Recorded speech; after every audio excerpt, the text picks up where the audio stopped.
سورہ بقرہ یہ مدینہ میں نازل ہوئی ہے یہ سورہ بقرہ کے مضامین بہت مزیدار ہیں، بہت مزیدار ہیں، انشاءاللہ ہم ان کو ذکر تو کریں گے، لیکن بنیادی طور پر سورہ بقرہ کے اندر سمجھ لیں کہ سورہ بقرہ کے دو حصے ہیں۔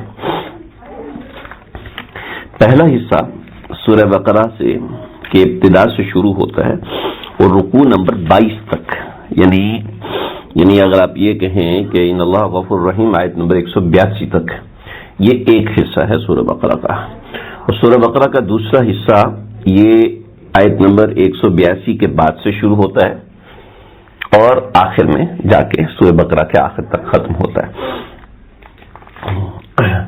یہ دو حصے ہیں، پہلے حصے کے اندر 12 مضامین ہیں اور دوسرے حصے کے اندر 6 مضامین ہیں۔ بسم اللہ کر کے ہم ابھی پہلا حصہ شروع کر رہے ہیں۔ پہلا حصہ جب سورہ بقرہ کی بسم اللہ سے لے کر یہ پہلے حصے کے اندر 12 مضامین کا جو پہلا مضمون ہے وہ یہ ہے کہ اللہ رب العزت تمہید بنائی ہے اور تمہید کے اندر 3 فرقوں کا ذکر کیا ہے۔ پہلا فرقہ مسلمانوں کا، دوسرا فرقہ کفار کا اور تیسرا فرقہ منافقین کا، اور منافقین کی ریشہ دوانیوں کا بھی اس کے اندر اللہ رب العزت نے ذکر فرمایا۔ سورہ بقرہ، بقر کہتے ہیں عربی میں گائے کو، بکری تو اردو میں ہوتی ہے، بقرہ اردو میں ہوتا ہے، لیکن بقرہ یہ 2 نقطوں والے قاف کے ساتھ ہے۔ یہ مدینہ شریف میں نازل ہوئی اور جتنی بھی لمبی صورتیں یہ مدینہ کی نازل کرتا ہے، مدینہ شریف میں نازل ہوئی۔ سورہ فاتحہ آپ نے دیکھا چھوٹی صورت ہے، تو جتنی بھی چھوٹی صورتیں عام طور پر وہ مکے میں نازل ہوئی ہیں۔ اللہ رب العزت کے نزول کا بڑا زبردست سسٹم ہے، لیکن آپ ایک بات سمجھ لیں کہ نزول کی ترتیب الگ ہوتی ہے، قرآن میں لکھنے کی ترتیب الگ ہوتی ہے۔ ترتیب نزولی سورہ بقرہ کی تو 87 نمبر ہے، یعنی 87 نمبر پر سورہ بقرہ نازل ہوئی جو کہ مدینہ میں تھی، اور قرآن مجید میں جو لکھا گیا تو یہ دوسرے نمبر پہ لکھی گئی ہے۔ اللہ کے نبی نے اللہ کے حکم سے ان صورتوں کے نام لکھوائے تھے کہ اس ترتیب سے ان کو لکھا جائے، تو اس ترتیب سے لکھے گئے تھے۔ ابھی ہم بسم اللہ کر کے سورہ بقرہ کو شروع کر رہے ہیں۔ سورہ بقرہ یہ مدنی ہے اور اس کے اندر 286 آیات ہیں اور 40 رکوع ہیں، قرآن کی سب سے بڑی سورت ہے۔ الف لام میم ذالک الکتاب، الف لام میم یہ حروف مقطعات ہیں، آپ حضرات سنتے آئے ہیں۔ اس کے معنی اور مطلب ہمیں اس کی تفصیل میں جانے کی ضرورت نہیں، البتہ اتنی سی بات سمجھ لیں کہ اس کا ترجمہ ہمیں نہیں معلوم، البتہ اس کا مطلب بہت سے علماء نے لکھا ہے جس میں سے ایک چیز کی طرف دماغ بہت کثرت سے جاتا ہے، اور وہ یہ ہے کہ الف لام میم کا ترجمہ معلوم نہیں ہے، لیکن اللہ رب العزت نے فرمایا کہ دیکھو الف لام اور میم، یہ الف سے لے کے یا تک حروف میں سے چند ایک حروف ہیں، ان سب حروف کو ہم نے ملایا اور ہم نے ملا کے قرآن مجید بنا دیا۔ تم بھی الف سے لے کے یہ تک تمام حروف تمہیں معلوم ہیں، تم ایسے حروف کا مجموعہ تیار کرو کہ قرآن جیسا بن سکے۔ تم نہیں بنا سکتے، تم نہیں بنا سکتے، تم نہیں بنا سکتے۔ سورہ فاتحہ، سورہ بقرہ کے تمام مضامین کی ترغیب اور اس چیز کی ابتدا ذالک الکتاب۔ آپ دیکھیں جہاں بھی حروف مقطعات ہیں وہاں اللہ رب العزت نے کتاب کا ذکر ضرور فرمایا، تو اس کا معنی یہی ہے جو میں نے ابھی ذکر کیا، الف لام میم یہ حروف مل کے ہم نے کتاب بنائی ہے، لہذا جب ہم نے کتاب بنائی ہے تو اب تم اس کا ثانی لے کر آؤ، کوئی اس کا مقابل کی چیز لے کے آؤ۔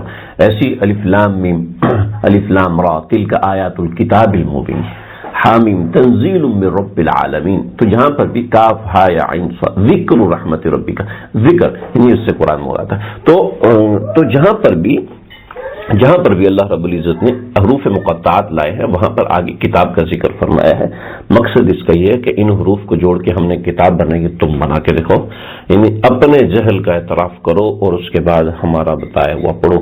ذالک الکتاب، یہ ایسی کتاب ہے، یہ ایسی کتاب ہے، لا ریب فی، ریب کہتے ہیں شک کو، لا ریب فی جس میں کوئی شک نہیں ہے، جس میں کوئی شک نہیں ہے۔ ایک ہوتا ہے ریب، ایک ہوتا ہے مریا، ایک ہوتا ہے شک۔ عربی کے اندر تینوں لفظ ہیں شک کے اظہار کے لیے، ایک ہوتا ہے ریب، ایک ہوتا ہے مریا، ایک ہوتا ہے شک۔ شک کسے کہتے ہیں کہ 50% ادھر 50%، ہاں یار وہ ٹھیک ہے، نہیں یار ہو سکتا ہے وہ غلط ہو، تو اس کا معنی ہے شک۔ مریا اسے کہتے ہیں کہ آپ کو شک نہیں ہے، آپ چلتے جا رہے ہیں اور آپ اپنے گھر کے قریب پہنچے تو وہاں پر کوئی کھڈا کھود رہا تھا، کوئی گڑھا کھودا تھا، آپ نے گڑھے کو دیکھا، ارے یار یہ میں غلط گھر میں تو نہیں آیا، غلط گلی میں تو نہیں آ گیا. پھر آپ نے دیکھا نہیں وہ سامنے آپ کا گھر ہے، تو پھر آپ نے کہا اچھا یہ کھڈا کھود رہی اس وجہ سے مجھے پریشانی ہوئی، ورنہ تو میں صحیح گلی میں آیا ہوں. تو ایک لمحے کے لیے جو شک ہوتا ہے اس کو کہتے ہیں میریا، فلا تک فی میریۃ من لقاء، کہ ایک لمحے کو ان کو شک ہوتا ہے. اور ریب کہتے ہیں اس سے بھی کم شک. اب اس سے کم شک کیا ہوگا؟ ریب ایسے شک کو کہتے ہیں کہ جو ایک لمحے کے بھی شک سے کم شک ہو اس کو ریب کہتے ہیں. تو لا ریب فی، اس میں اتنا بھی شک نہیں. اللہ اکبر اللہ، یعنی اس کی حقانیت میں اتنا بھی شک نہیں ہے. 1400 سال اس کے گواہ ہیں کہ کسی کو شک نہیں ہو سکا. اس نے جو بولا صحیح بولا، جو بولا صحیح.